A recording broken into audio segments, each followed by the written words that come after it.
Hey guys, welcome to another lesson on the Floaty channel. Today we will be going over mag shading. We'll be concentrating on whip shading, circular shading, and pendulum shading. And I'll have my apprentice doing it with me on the fake skin. So follow along, let's take a look. Don't forget to smash that like button and subscribe. Before we begin, let's go over all the things we're going to use for this lesson today. We have, of course, the adjustable stroke, Dragon Hawk Full Pro and Full 2 Pro.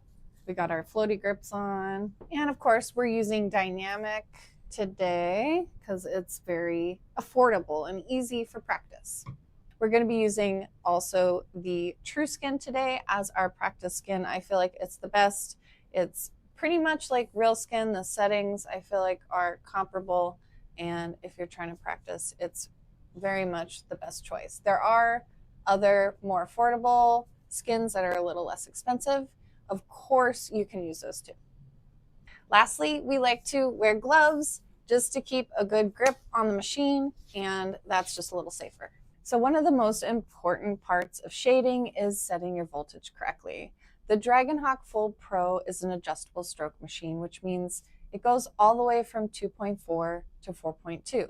and it has increments in between. I don't know that you're going to use all those settings, but it is good to go over these settings and what proper voltage you'll probably be using for different kinds of shading. Now, there's always exceptions to the rules. However, here is a quick breakdown of the best voltage settings for shading with mags. For soft shading, I recommend you use a stroke length between 2.4 to 3.3 millimeters on this machine.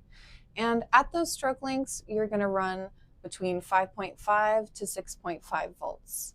That's for soft shading, light gradients, and minimal trauma. Next, we have versatile range for smooth blending and even saturation.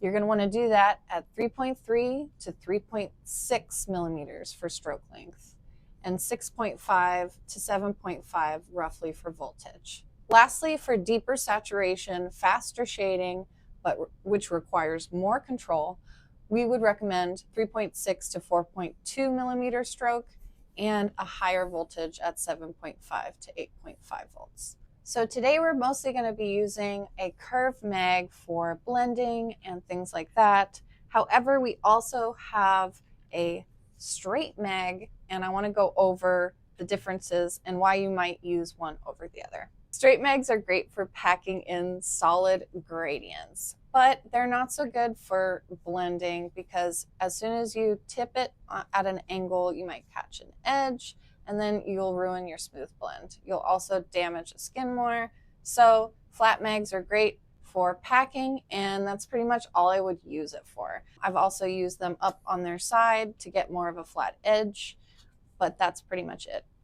So we're not going to use that so much today. We want to go over smooth blending and the different techniques. So today, both of us are using a 15 curve mag. They're standard gauge needles. All right, so shading isn't just about moving the needle, it's about how you move it. There are three main techniques you should master: whip shading, pendulum shading, and circular shading.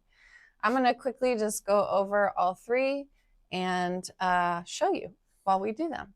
First, we have whip shading. It's a flicking motion from, usually you're going to do it at the edge of something going out. The longer your stroke, the softer your gradient. And let me show you an example of that.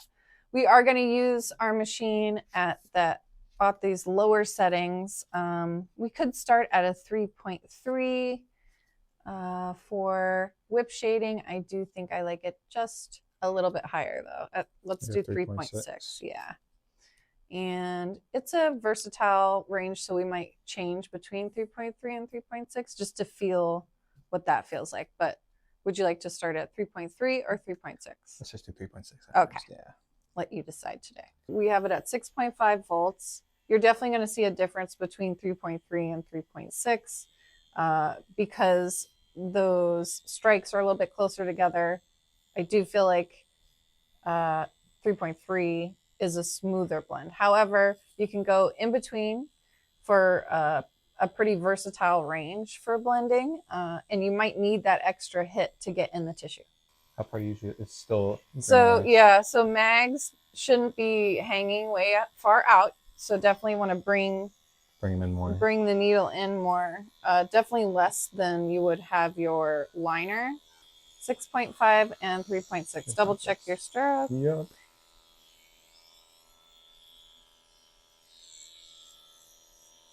All right, we're going to show the whip shading, that flicking motion that we were just talking about.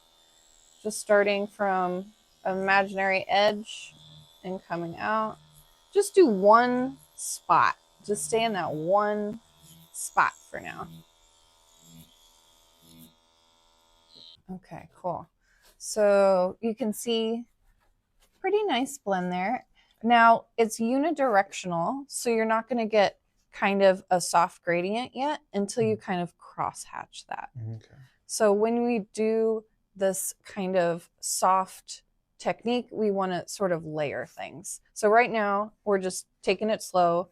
This is one just whip shade right here, and it goes from dark to light. Did yours work? I didn't do mine as much as you did. Okay. I was just like going in. Okay, no, it's okay. It's good to compare them. So the Apprentice's mistake is probably in my list here. Consistent hand speed and angle. Do you feel like you did that? Yeah, I feel like I did that. I just wasn't doing it. I didn't do as consistent much pressure, I guess. Yeah, too. pressure maybe a little things. Patchy shading, that was you. Yes. Make sure you're overlapping your strokes so the ink distributes evenly. Okay, no, that's me. This is patchy shading here too. Okay. So see how it's not done yet? Yeah. So, okay. Yours is patchy like you didn't get in. Mine's patchy like it could be smoother. It could be smoother. Yeah. I think there's like a couple ways you could use that term, patchy. But, okay, so now I've kind of gone over it from multiple angles. Yeah. It starts to look a little smoother. It does. Yeah, see? Yeah, so now it's a little less patchy because I've gone the other direction. And if you keep going the same direction, what happens? That machine keeps hitting it in the same spot. So what happens? Those gaps keep appearing in the same spots. So it's kind of like you're going the other way just to get those gaps out of there. And that's kind of whip shading. Now, we can get into the pendulum shading because the pendulum shading sometimes I'll use to fix that. Now that we've kind of explored that, I think my apprentice here, Jack, has done much better. And the other thing is you can go from this direction now. Okay. Yeah. So we have a really good little patch there. Let's just bring it down. I want you to see the 3.3 first before we move on with the same hand motion. Let's do it. Okay, same, just right next to it. So we're at 3.3, 6.5. Go in, come out, Nike swoosh. We have basically unidirectional first just to see the difference. So definitely lighter. You can see. Oh, it's way lighter than I thought. Yeah. Like. You definitely apply more pressure if you're doing that. Yeah. So I'm pretty consistent with my pressure and I'm getting the nice light shade. So I know if I go down to 3.3, what's happening? Why do you think it's lighter like that? Less power, so less equals less push down. And less of a hit, right? So yeah, less push down, exactly. So it's not like hitting as much, it's like hitting softer like that. It's like because there's not as much length. It's a 3.6 is a little longer of a backwards. Just think of it like how much I'm flicking you with the rubber band. But yeah, so basically we get a softer shade at 3.3, so it's versatile. You can still do it there. What if it doesn't go in at 3.3? Then we have to kind of go up, right? Yeah. So there are times where you can't get away with a soft shade like that. However, I would say it's pretty useful for black and gray shading, color, opaques, thicker stuff. Harder to pull off those lower strokes. Okay, so we have, I think, mastered what that means to do that whip shade. You can see if you do that whip shade and you're trying to have a nice smooth area, you might get a dark spot. Yeah, right? Most definitely. So we're using it for what? We're using it for edges, more gradients. Yeah, getting a gradient. So now we're moving on. Pendulum shading. This one's more of like a back and forth motion. It's great for blending between dark and light areas. And I'll show you kind of what it looks like on here. Let's just stay at 3.3 at 6.5 volts. So it'll be a little softer here. And I'm just going back and forth. See how I'm more straight up for shading too than 45? Yeah. You might want to adjust your hand angle. My hand then, Yeah, so no, I think maybe that one even went too hard. Really? Yeah. Okay. Oh. So take a look at mine. Oh, Nice soft. Yeah. So basically, like, there's no dark area. There's it's just nice and even, and that's really. I'm at the 3.3, so I'm not going for like dark. I'm going for that smooth shade. So basically, we have a nice smooth gradient with this pendulum technique. So just practice at home, going back and forth. Of course, now we have more of a brush style technique. We're in shading, so we've picked up a brush. Remember, we're putting our pen down, and now we're picking up a brush. So a pen you write with, you do it a little different. You're angled, even like with a pencil, you angle differently. Just kind of think of it the same way. We don't now have to have that as much. We can move our hand a little more freely in, this kind of plane. Yeah, okay. Versus like this plane. Yeah. Cool. So, you want to do a little more pendulum shading? Let's try it. Let's try it. I had not learned that. I kind of want to go up and see what happens at 3.6.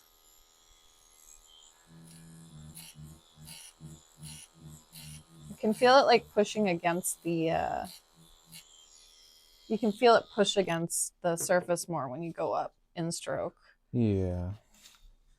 I don't know that you feel that as much. More of like a humming sensation. I feel like that's how I feel like a humming sensation rather than. Well, there's like, because it's silicone, I think there's a big vibration happening that makes it easier to tell what's going on with your machine. So it makes a good practice. When you're working on people, sometimes there's not as much feedback in the skin, but there is like around bones, but you don't want to go deep there. Yeah, you don't want to go that deep. But there's a little more feedback because of the vibration and stuff like that. So I got a little darker shade. All I did was go up and see really nice and controlled, consistent kind of work here, getting exactly what I'm asking for and going for with this instead of like I can't really shade like that with anything. That's what made me fall in love with tattooing. Black and gray was really like my thing in the beginning, and I pushed myself to like do portraits because I just fell in love with this stuff. I just really like it. So let's see. Do you feel like you're getting a little smoother? I feel like I did way smoother. Yeah. Let's do another one while I'm watching. So he's got the whip shade down. He's doing the pendulum. Your hand seems a little more free now. It's definitely, I'm not as restrained as I was before. What's happening at the end there? I don't know. Let's see. Let me see your needle. Yeah, you want to check that? Depth. I think that's right. Where's it off? Try that. Try that? Not so deep. Not so deep? Like that? There you go. And now I'm winning it. What are you doing? That's usually the mistake, though. That's why we have the practice skins. Exactly. Yeah, I think that you're just probably going too hard. Going too hard on it, I guess, yeah. So, here, listen. Yeah. I'm like, okay, golf. This is where my golf swing comes. Swing. Yeah. It's a driver. Yeah. It's a pendulum and you're anchored. Pendulum. Think of it like clock. Your hand. Remember, don't forget your pinky, you're lining less, and your pinky's still using an anchor. And look at my fingers are going kind of separate. Yeah. Fingers are going separate like that. Rather than, it's actually a really small motion. Yeah, it's not as big as I thought. Yeah, it's not. And that's a small area, of course. If I was doing a bigger area, I might have a bigger motion. But then what happens at the end of the pendulum? It turns into a whip, right? Yeah. Yeah. So you can kind of do a pendulum into a whip, I guess. Like this. A weird mix. Into the edge. Oh, yeah. Look at that. So you go back and forth. Then you go whip out. And then you start whipping out like this. And that's our great stuff. We have one more to go over. Yeah, so you can kind of get into that. I don't know if I quite do like the pendulum so much. So I think I combine kind of all these together a little bit. Yeah. So there's circular. I was trying to push myself not to do the circle, but we are going to look at that now. Let's go back to down to 3.3 and we'll stay at 6.5. So circle. So small circular motions are good for tiny fill areas. And that's where you're trying to get like darker. So like say you just do a circle. Go ahead and just feel a circle. Saturate it. Saturate it. Yeah.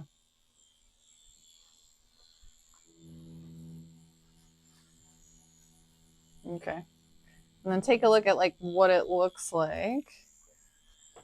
Okay. So since we are smooth shading and everything and we're not packing, you get kind of like a weird. Yeah. So how do you use that? Combination of that with that. So now you can blend those edges. Yeah. So it's kind of. So you can pendulum on top of it. So let's try it here. Let's do circle. And then we're gonna we're gonna kind of do this now, and then we're gonna whip out here. I see. And then I'm gonna do more circles. Yeah, I don't know. You gotta have to like do a little bit of everything. That's interesting.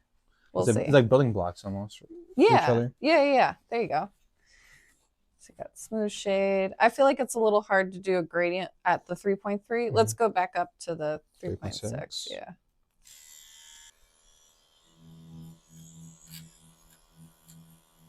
So I'm going to do a little circle here. And I'm gonna go off that circle. Pendulum style. Then I'm going to kind of whip out. Get rid of the edge of the pendulum because the pendulum kind of ruins your edge. Yeah, because it's just one solid thing. Right. With the circular shading, I think to get more saturation, you can just go up in voltage. So we're at 7 volts now at 3.6. Let's see if that works a little better. Yeah, that feels a little better. Like it's going to be more of an even. Ooh, crunchy, too deep. Yeah, that was way too deep. I felt that one. I do feel like that's smoother looking for me and more consistent than the other one. The other one was like kind of dark in the middle or something. Mine was crunchy, so don't worry about it. It's getting in there. You're supposed to be able to ride the, I think, let me see if I can. Let me check. Yeah, you can kind of, I'm pushing it in there and I'm kind of like moving it around. See, and then you can go like this pendulum over it, and then maybe this way. Now what's that look like? There we go. That's kind of more. Yeah, that's good. So circular shading doesn't get you everything. So that's a circular shading there. But it has a look to it that you might want to use, almost like right? Yeah. Like what if you're going, you can tell I'm doing a circle, I'm going around an edge. So you can shade also like this in a curve, right? That'd be kind of neat, actually. That creates like a texture. That's how you get around a curve. So you shade kind of like, you can shade like this too. Yeah. So you can curve your, this is more of a pendulum. Pendulum curve. Yeah, but you can do a whip too. Oh, like so you can change it up. Yeah. I do mostly like a whip shade for a lot of things.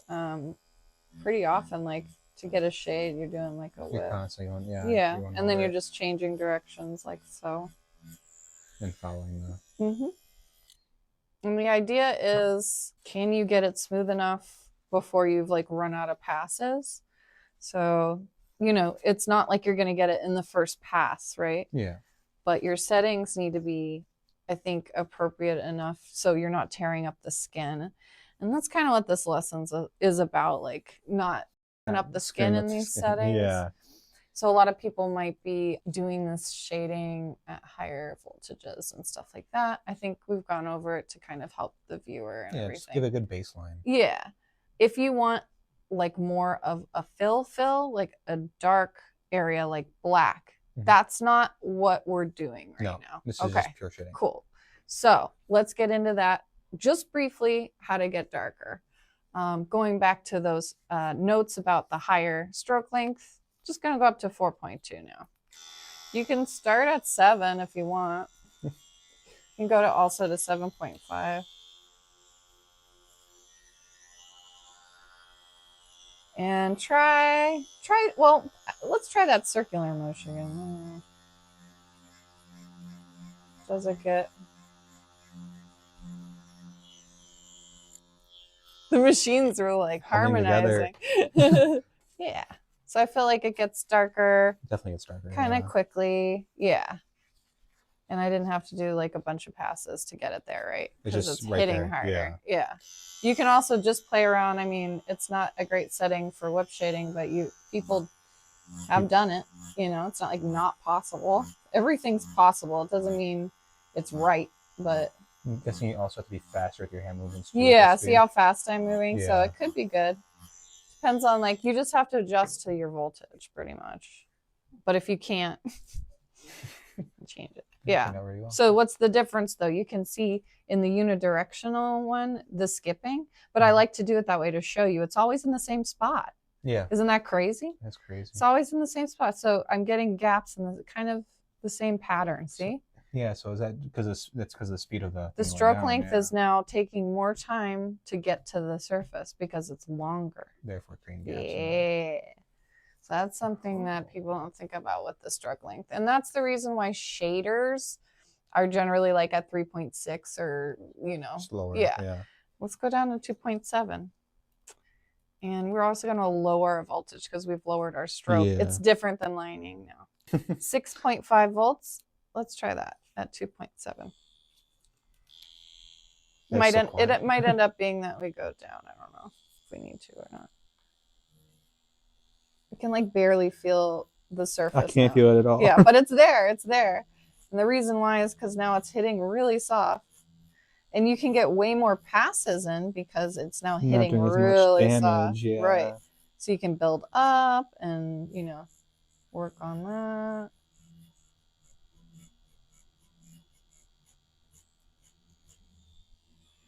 I feel like it takes a lot more passes to get the desired effect, and that's kind of what you want, though, I guess, in this situation. So say I'm doing like a cheek, a really highlighted cheek, and like a gradient off of that. I really don't want to use those higher strokes. You want to lower, yeah. Like, look how soft that is. All right, some of you guys might be wondering how to pack in blacks. We're going to have probably more videos in the future about that, but I'm going to go over that really briefly. You definitely want a higher stroke length for that. We're at 4.2 and a higher voltage because you've now gone up in stroke. So we're at 7.8 right now.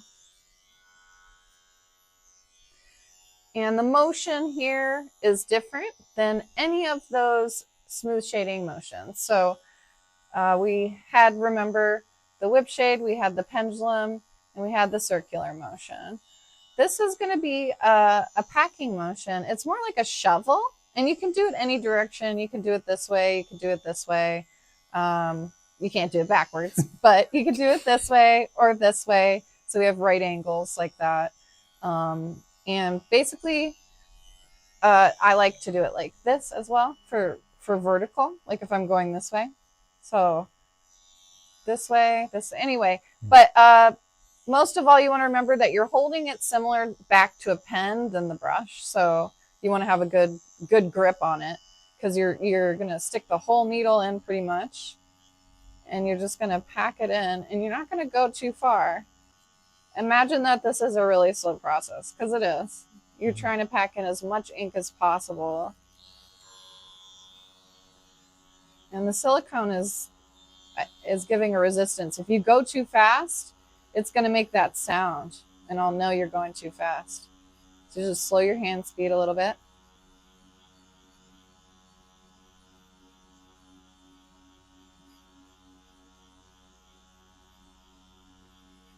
So consistent hand speed, consistent angle as well. See, I'm always at a good angle for this one. I would never tattoo someone this long, by the way. I would give them a little break.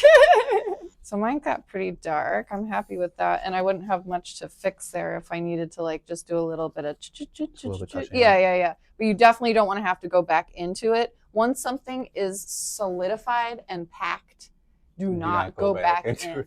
You will definitely overwork them. That's when it happens. Usually when you go back to it later. Like, you're like, I just want to... And then it ends up just overworking that little spot. I've done it though, and the color still kind of gets in. It just looks a little different than when they come back, and then you have to touch it up. So it's not the best. Definitely don't want to overwork the skin. Where are we looking? This guy? That one, yeah. So I think you went a little too light in the middle, but you started really good. Okay. And I think it's probably because when you had to move forward, you moved a little too far. Okay. So what you need to do is move a little bit slower and get that same solid line in again. Okay. Imagine you're only getting about 1 millimeter of pack per effort. Yeah. It takes a long time. Gotta be a lot slower with my hand then. I think the number's good though. I'm getting a good solid. Yeah, the number's fine. Pack on mine. It's really fun though once you get it, like the black. So I can go this direction, you know, I can go this direction. And sometimes it's like circles a little bit. See, I'm kind of like moving around a little too as I go. You kind of like, you don't have to be super rigid about it, you know? Yeah, it's not like lining. Right, because if you're too rigid, you'll start to see it in the line. The other thing is when you're going forward, you want to go over the part you were just in just a little bit as well. So your circular motions are going to kind of cover. Have you ever painted a wall? You know how you can't like go a strip. You'll see the lines in between. Because there's going to be streaks. Yeah. So you have to try to blend. Almost like blending the streaks as you go. Yeah. And it's challenging. If you go too fast, it's not going to kind of take as well. So I think I was talking a lot, but I think I went a little too fast there, and you can start to see like the striations because I'm going too fast, right? So just gotta be patient. That kind of thing though, not the end of the world. Usually you can come back this way and just, you know, usually one more pass is not gonna do anything. Problem is like if in the beginning you're gonna overwork them initially, so you won't be able to get back in the tissue. One pass is kind of one pass, I feel like. It's you either get in it or you don't. Also, I was doing it this angle, shoveling this way, so maybe I wasn't getting in deep enough, right? Yeah, that could be it. Yeah, so let me try that again. Maybe I need to focus more on the tip.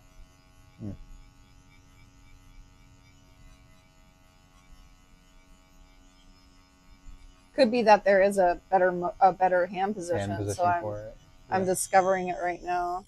Because I've packed, sometimes you're limited to the direction that your client's just facing physically. Mm-hmm. So you might be stuck at a weird angle where you have to do that shoveling. Looks like I got it there, so it's reliable. Yep, just had to push a little harder. So if it's not getting black, it's probably because you're not pushing hard enough. And that's kind of because there's more surface area of the needles pushing back at you. Do you feel the needles pushing back at you? Yeah, I can. Yeah. So we're using a 15 mag. You can feel all 15 of those needles hitting the surface. The bigger that gets, the more resistance there is. What do you need to do? Change the volt. Push harder. Push harder. Okay. That's it. Yeah, that's all. Oh. Yeah. Actually, the settings are more appropriate for like the needle size and everything. Like if you go up, you're going to go up in voltage too. Mm-hmm.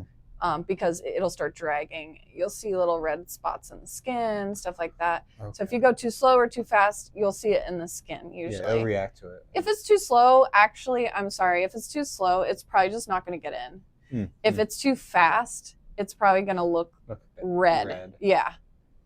And like start to get irritated really quickly. But if it's too slow, sometimes you're just thinking you're tattooing and you're not. That would suck a lot. Yeah, but you usually, as long as you look and practice all this before and understand how your hand motion changes the appearance, when you get to skin, trust it. It should look as you have experimented. It is different. It's skin. It's not silicone. The silicone makes it easier to see these marks. Yeah. Skin does not make it easy because it gets red, it gets puffy. Changes. It seems to change texture even like a little bit once the ink's in there. So, and you're damaging the surface, so there's a little texture difference. Yeah. So it's harder to see kind of what your needle's doing. There's a chance that you could go through the whole thing doing it wrong. You'll still have a result, but it might not look as good as once you hone in these skills. That's why it's important to understand how your machine works, what the stroke lengths do, why people use several machines to get one job done, because they do. We have it all right here in one machine. So this is an awesome machine.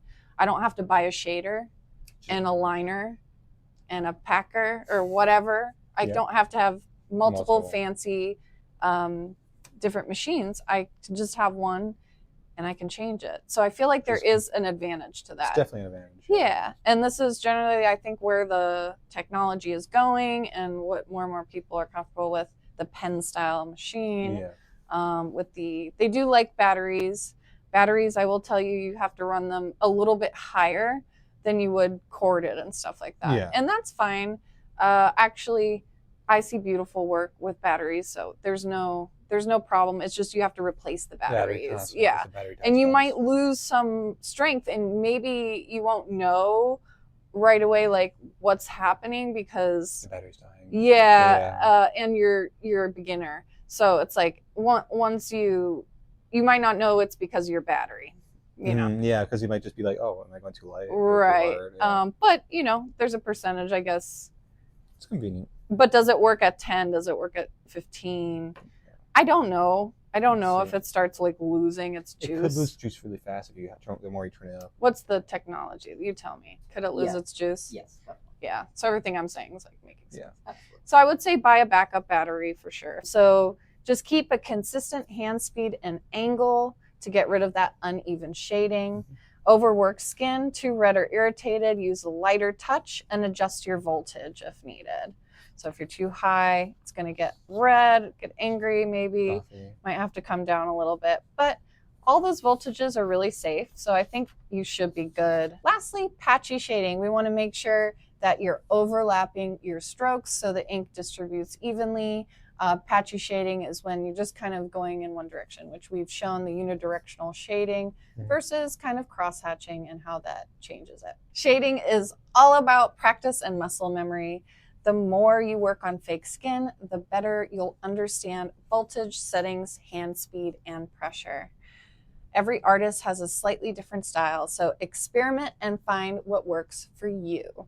If you're just starting out, I recommend putting aside at least 30 minutes a day to practice these techniques. Thank you guys so much for watching. Don't forget to smash that like button and subscribe because we'll have more lessons in the future. Say bye to Jack. Bye. Bye. Thank you. Bye.